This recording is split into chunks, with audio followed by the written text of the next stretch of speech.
vamos a hablar de esta revisión muy importante, la cual hice durante 2 meses, de julio y agosto de este año. Sin embargo, pues es importante saber que dentro de las limitantes que vamos a hablar al final, pues entra esto de que esta información se sigue actualizando constantemente. Entonces, durante 2 meses que no revisé esta información y que ya habían artículos nuevos, entonces es importante pues mencionar esto. Entonces, tenemos que la miocarditis es, como dice su nombre, una inflamación del miocardio o del músculo del corazón. Entonces, esta se caracteriza por un infiltrado inflamatorio dentro del miocardio, además de degeneración de miocitos y de necrosis de tipo no isquémica. Entonces, vamos a tener que la miocarditis tiene diferentes causas. Tiene causas infecciosas, no infecciosas e incluso idiopáticas, o sea que no se sabe su causa. Las que más se conocen y las más frecuentes son las infecciosas, y de estas el microorganismo más común son los virus. Entonces, ya se sabe desde hace tiempo que hay una relación entre la miocarditis y la muerte cardíaca súbita. Entonces, por eso decidí revisar este tema muy importante ahora con el nuevo virus SARS-CoV-2 que causa la enfermedad COVID-19. Sabemos que es un virus que causa una inflamación sistémica y que ya se ha visto que puede causar muerte cardíaca súbita. Entonces, eh, Chandra y colaboradores en 2013 realizan una clasificación más didáctica de tres grupos que pueden causar la muerte cardíaca súbita. Habla el primer grupo de las alteraciones o enfermedades estructurales. Ahí entran enfermedades, por ejemplo, como la miocardiopatía hipertrófica, la displasia ritmogénica del ventrículo derecho. Por otra parte, tenemos el grupo de las enfermedades eléctricas, en donde entra el síndrome de Wolff-Parkinson-White, el síndrome de Brugada. Y el tercer grupo, que es el que nos interesa en esta charla, es el de las causas adquiridas. Entonces aquí entra, por ejemplo, el comotio cordis, que son golpes en el pecho con un impacto pues muy considerable, como en los beisbolistas. También tenemos la enfermedad prematura de las arterias coronarias y la miocarditis. Entonces, la miocarditis, el Colegio Americano de Cardiología la menciona como la tercera causa de muerte cardíaca súbita en atletas competitivos.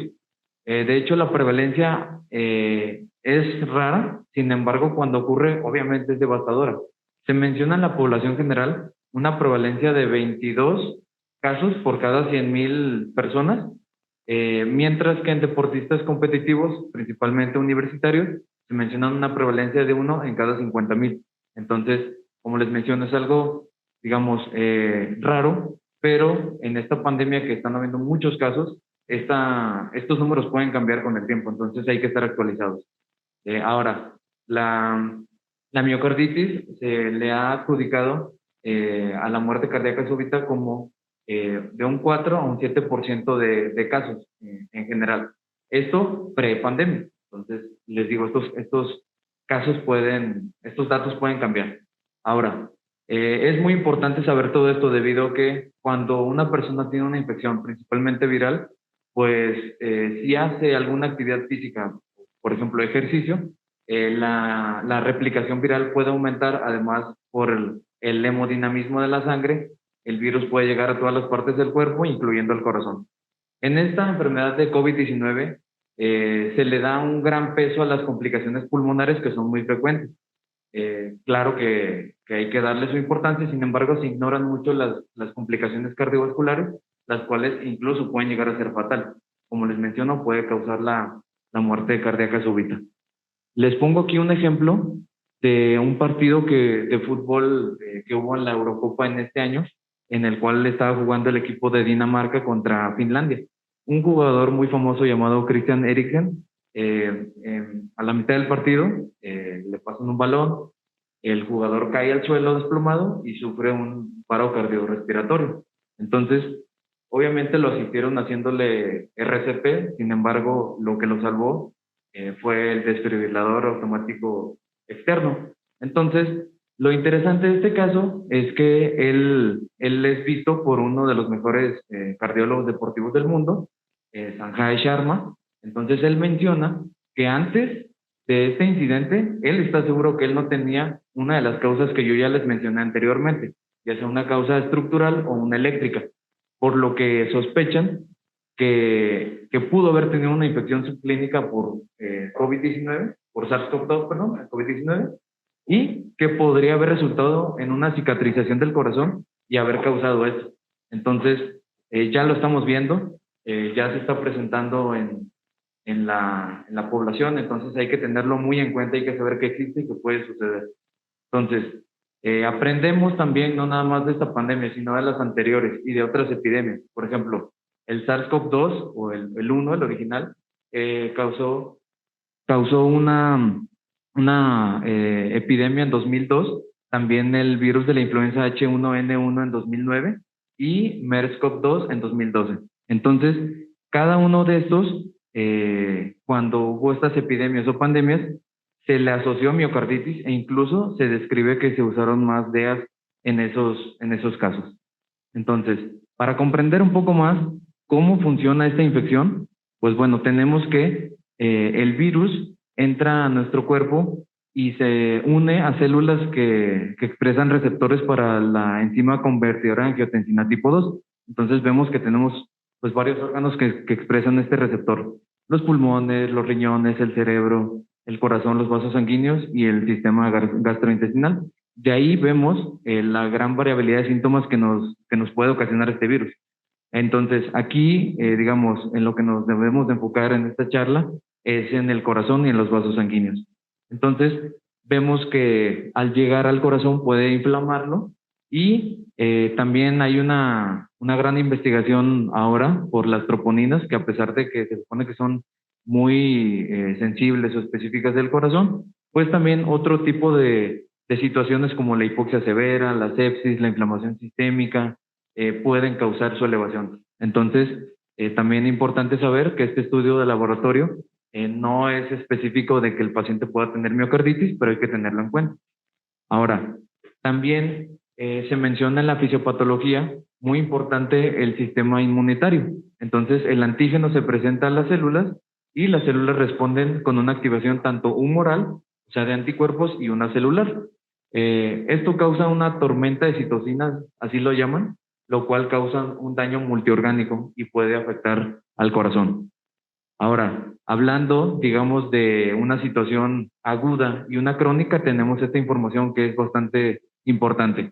Ya habíamos mencionado, el daño puede ser directo por el virus, pero también puede ser por la misma inflamación que causa nuestro cuerpo al tratar de eliminar al virus del organismo. Entonces, aquí es donde puede ingresar por el receptor que ya les dije de la enzima convertidora de angiotensina, puede causar inflamación pericárdica, incluso puede haber edema pericárdico y puede haber isquemia microvascular.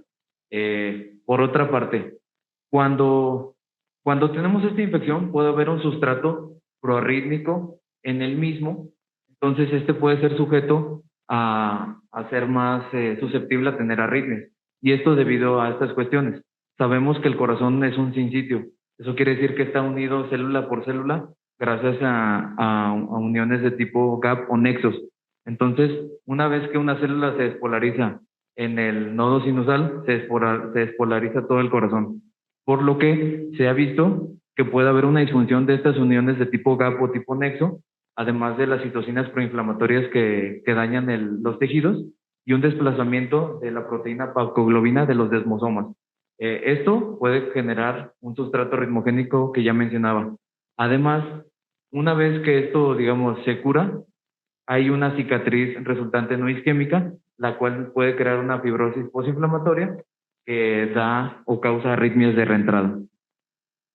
Entonces, ¿cómo sospechamos la miocarditis? Primero que nada, hablando del COVID-19, pues se ha visto que es ligeramente más frecuente en hombres que en mujeres. Y bueno, ya les mencionaba hace rato que el cuadro clínico es muy variable. Sin embargo, los artículos que yo investigué, vi que lo que se asocia más a miocarditis en cuanto a cuadro clínico son palpitaciones, dolor de pecho y falta de aire o disnea. Obviamente que el paciente tenga una PCR positiva para COVID-19 y lo que les mencionaba de los niveles de troponina que no son totalmente específicos de miocarditis, pero hay que tenerlos en cuenta. Ahora, además de esto, del corazón, vi también en los artículos que se menciona personas con enfermedades que ya tenían se vuelven inestables o incluso personas que no tenían enfermedades se desencadenan nuevas patologías. ¿Ok? Entonces, lo primero que nosotros tenemos que hacer al tener un diagnóstico de COVID-19 y una sospecha de una miocarditis es hacer un electrocardiograma. Entonces, lo que se describe en la literatura es lo que ya se había visto antes con otros tipos de miocarditis. En el electrocardiograma se menciona una elevación difusa del segmento ST. Esto quiere decir que no respeta cargas del corazón como un infarto, además de que después de la elevación del ST se sigue de una onda T negativa, además de la taquicardia sinusal y la disminución del segmento PR en todas las derivaciones, menos en ABR y en D1, en P1, perdón. Y bueno, además, después, digamos, es como una cadenita de estudios de imagen y de laboratorio que tenemos que seguir. Después del electrocardiograma se recomienda hacer un ecocardiograma en el cual los datos, digamos, sugestivos de una miocarditis serían una disminución de la fracción de eyección del ventrículo izquierdo, un aumento de grosor de la pared, podemos encontrar derrame pericárdico, eh, así como otras digamos, alteraciones que no veríamos en un paciente sano. Después del ecocardiograma es en donde entraría en un papel muy importante la resonancia magnética, que lo que más que nada se describe es el realce tardío de gadolinio. ¿Ok? Entonces, esto es lo que yo mencionaba del electrocardiograma. Hay características, digamos, clásicas, las cuales están a la izquierda, mientras que si encontramos las que están a la derecha, se asocian a peor pronóstico. Una onda Q patológica, cuando es mayor a un tercio del QRS, complejos QRS anchos mayores a 0.12 segundos, intervalos QT prolongados, bloqueos de alto grado y taquiarritmos ventriculares malignos. ¿Okay? Ahora, hablando propiamente de los deportistas, vi varios artículos que ya los empiezan a describir. Entonces, este primero menciona 26 atletas universitarios de competición con un diagnóstico de COVID-19. Entonces, de estos, 4, o sea, un 15% tenían hallazgos en la resonancia magnética compatibles con miocarditis y 2 de ellos, de hecho, tenían derrame pericárdico. Otro estudio menciona que 145 estudiantes, atletas de competición también, se estaban recuperando de COVID-19. En ellos la prevalencia, como ya hemos visto, es poca, fue de 1.4% y también se detectó por resonancia magnética. Un paciente fue asintomático, ahí es en donde vemos la variabilidad de lo que podemos encontrar. Uno fue asintomático, pero tenía las troponinas elevadas y anomalías de la onda T. Otro tenía síntomas leves o moderados, pero no tenía valores anormales de laboratorio. Entonces, digamos, lo que sí tiene en común esto es que las resonancias sí salieron anormales. Este es otro estudio que nos menciona 90 deportistas universitarios, de los cuales solamente 3 se les encontró que tenían miocarditis. Y el otro 87, el 87 personas no lo tuvieron. Entonces, los 87 regresaron a jugar sin problema, mientras que los otros tuvieron que seguir las indicaciones que vamos a ver a continuación. Y este es artículo más reciente que he encontrado en cuanto a esto. De este artículo se menciona que 13 universidades participaron. Eran al inicio 9.255 atletas que les hicieron la prueba para COVID-19. De todos estos, 2.810 dieron positivo, pero de estos 2.810, solamente 1.597 sí cumplieron con el principal requisito, que era hacerse la resonancia magnética. Entonces, aquí toman, digamos, 3 grupos. Un diagnóstico clínico, un diagnóstico subclínico, o sea, que no tenía síntomas, probable y otro posible.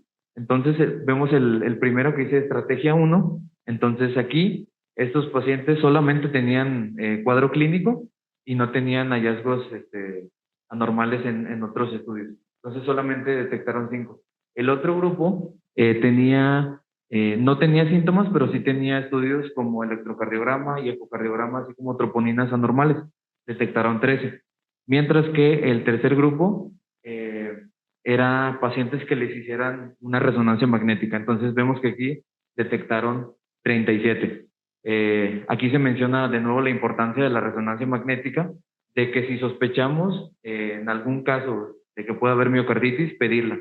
Ahora, sabemos que tendríamos que tomar en cuenta el costo-beneficio. Las resonancias magnéticas no son tan viables y son caras, entonces tendríamos que individualizar cada caso. Ahora, le hago esta pregunta. ¿Deberían los deportistas preocuparse de que el ejercicio pueda suponer un riesgo grave? Bueno, se ha visto que es menos probable que el corazón se vea afectado en aquellos pacientes que fueron asintomáticos o que tuvieron síntomas leves como un resfriado común. Sin embargo, ya se han visto casos de miocarditis en atletas que han tenido cuadros clínicos como estos. Y bueno, se recomienda que aquellos atletas o cualquier persona que se esté recuperando de la enfermedad de COVID-19 tenga en cuenta estos síntomas, de que si siente un dolor en el pecho, dificultad para respirar, ya sea en reposo o en ejercicio, lo tenga en cuenta porque podrían ser un cuadro clínico sugestivo de miocarditis. Y bueno, que no debe, si llega a sentir esto, no debe hacer ejercicio hasta que lo evalúe un profesional de la salud que tenga experiencia en esto. Y bueno, también este algoritmo muy bueno que viene un artículo, el cual pues se menciona que es para deportistas de élite, entonces vemos que aquí no escatiman costos en cuanto a estudios de laboratorio, de imagen, pero podríamos adaptar algo similar a nuestros pacientes en cada caso individualizado. Entonces aquí se menciona que primero se hace una historia clínica y una exploración física. Entonces, en el primer, digamos, ejemplo, un paciente que no tiene historia de síntomas o que actualmente está sintomático y tiene una evaluación física normal después de la enfermedad, puede volver a regresar a entrenar de una manera gradual. Por otro lado, aquellos pacientes que actualmente están asintomáticos pero tuvieron la enfermedad de COVID-19 por más de 7 días o que tuvieron síntomas de miocarditis durante su infección, los que ya mencioné anteriormente, se les recomienda hacer un ecocardiograma y un electrocardiograma. Y si este sale normal, ahora sigue la prueba de esfuerzo con criterios de maximidad. Si es normal, puede volver a reentrenar de una manera gradual y volver a jugar. Por otra parte, si es anormal, se recomienda una evaluación cardíaca adicional y el tratamiento de acuerdo al protocolo según la enfermedad que tenga el paciente. Y la última situación en la cual hay síntomas debilitantes o que incluso el paciente estuvo hospitalizado por COVID-19 o que aún tiene síntomas persistentes eh, del corazón, como los que mencioné de dolor precordial, disnea, en reposo o en esfuerzo, o que tiene un rendimiento reducido. En estos directamente se hacen todos estos estudios, un electrocardiograma, un ecocardiograma, se le piden troponinas séricas y la resonancia magnética, así como un holter y una prueba de esfuerzo. Entonces, en estos pacientes, si es normal, digamos ya es un buen cribado y puede volver a reentrenar y a jugar. Pero si no, tendría que seguir, digamos, el camino de en medio de una evaluación cardíaca adicional y hacer un tratamiento de acuerdo a lo que el paciente tenga. ¿Ok? Ahora, también, ¿qué hacer con estos deportistas asintomáticos, pero que sí dieron positivos a COVID-19? Bueno, inicialmente, el que dé positivo a COVID debe estar en casa aislado 1 a 2 semanas mínimo. Y lo que ya mencioné, no debe de hacer ejercicio, porque si hace ejercicio, aumenta la replicación viral y el hemodinamismo de la sangre hace que llegue el virus a todos lados, incluido el corazón. Pero hay, digamos, varias organizaciones que nos dicen información distinta. Por ejemplo, una sociedad de cardiología nos dice no hacer una evaluación cardíaca. Por otra parte, en la British Journal of Sport Medicine sí nos dice que hagamos un electrocardiograma de 12 derivaciones en reposo a todos los pacientes. Y esto obviamente porque estos pacientes si hacen ejercicio pueden llevar su cuerpo al límite haciendo una actividad deportiva y digamos están en un mayor riesgo que una persona que no hace ejercicio. Pero las recomendaciones actuales son muy similares a los que ya nos daba antes Bethesda, los cuales si un paciente sí dio positivo miocarditis, lo que se recomienda es abstenerse de hacer actividades deportivas durante un periodo de convalecencia de 3 a 6 meses para disminuir este riesgo de muerte cardíaca súbita.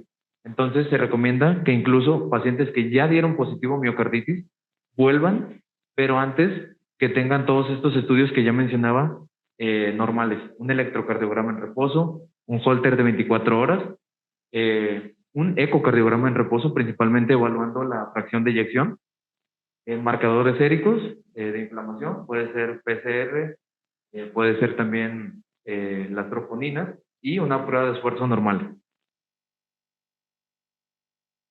¿Ok? Entonces era lo que yo mencionaba. Aquí sí están de acuerdo las organizaciones. Los norteamericanos dicen esto de no hacer una autorización de que vuelvan a jugar o competir en no menos de 3 a 6 meses. También los europeos nos mencionan este tiempo.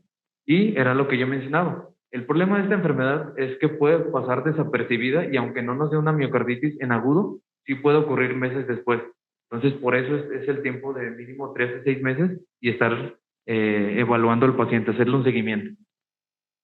Ahora, por otro lado, hablando de los medicamentos y COVID-19 que podrían tener riesgo con el tema de muerte cardíaca súbita, sabemos que apenas están saliendo las guías, digamos, ya estandarizadas o normalizadas a nivel mundial, pero al inicio había mucha controversia en cuanto a cuál era el tratamiento adecuado para esta enfermedad.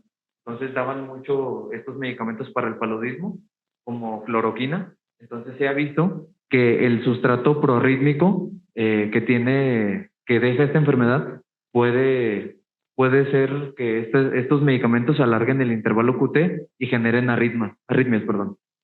También la hidroxicloroquina y la azatioprina. Es digamos, el mismo mecanismo fisiopatológico. Y bueno, también, por otro lado, otros medicamentos que no deberíamos suspender y que se llegan a tener un poco de miedo de usarlos por la fisiopatología, es los inhibidores de la enzima convertidora en angiotensina y los ARA2. Entonces, se ha visto que no hay datos experimentales que digan que tenemos que preocuparnos por dar estos medicamentos y que hay que suspenderlos. Pero, al contrario, sabemos que si los suspendemos sí podría digamos, no tener controlada la enfermedad de hipertensión arterial y dar, pues, unas complicaciones que pueden ser fatales. Entonces, se, se insiste en no interrumpir la terapia con YECAS o ARA2 en pacientes que sí están indicados para tener este medicamento. Y, por último, la miocarditis y la vacuna contra COVID-19. Se ha visto que sí ha ocurrido. Las tasas son muy bajas, pero sí ha ocurrido. Entonces se han visto casos de 12.6 personas por millón de dosis de vacuna de ARN mensajero. Entonces aquí entra Pfizer y Moderna en personas de 12 a 39 años de edad.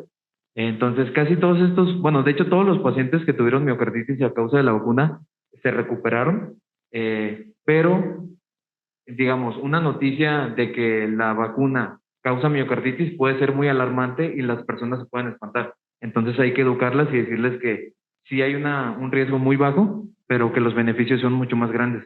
Y de hecho aquí los vemos. Vemos cómo si las personas se vacunan, estos son los casos que podría haber por edad en mujeres y hombres de miocarditis.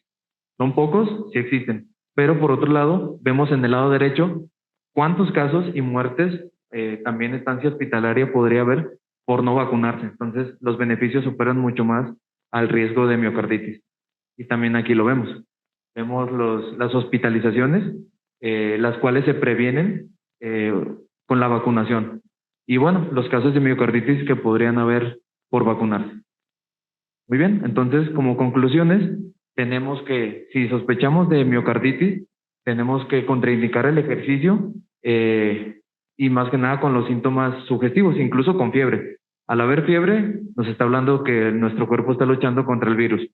Y bueno, tenemos que profundizar bien en la historia clínica y muchos pacientes que tomaron estos medicamentos, como los que mencionaba del paludismo, y que no nos dicen. Entonces hay que profundizar en esto, porque si son medicamentos que alargan el QT, más el sustrato proarrítmico que deja la enfermedad, podría haber una arritmia fatal. Tenemos que actualizarnos, era lo que les mencionaba ahorita, la información es una limitante porque sigue pasando el tiempo, pero va a salir en algún momento y hay que actualizarnos y educar a la población, tanto de que existe la miocarditis, así como de el riesgo bajo en cuanto a la vacunación. Y bueno, a los atletas desentrenados hay que llevar a cabo una etapa de reentrenamiento por fases, también ya hay muchos artículos de eso, y tratar de disminuir el riesgo de que estos pacientes tengan una miocarditis. También en cuanto hay que tener precaución con los desequilibrios electrolíticos, porque sabemos que también podrían ser sujetos a un desencadenante de arritmia. Realizar el seguimiento de estos pacientes y vigilar principalmente aquellos pacientes que tuvieron COVID-19 de moderado severo o cualquier gravedad y que hagan ejercicio, porque pueden llevar, digamos, su fisiología límite y causar una arritmia y una posible muerte cardíaca súbita. Entonces, eso es lo que les dejo para hoy, la importancia de la miocarditis y muchas gracias.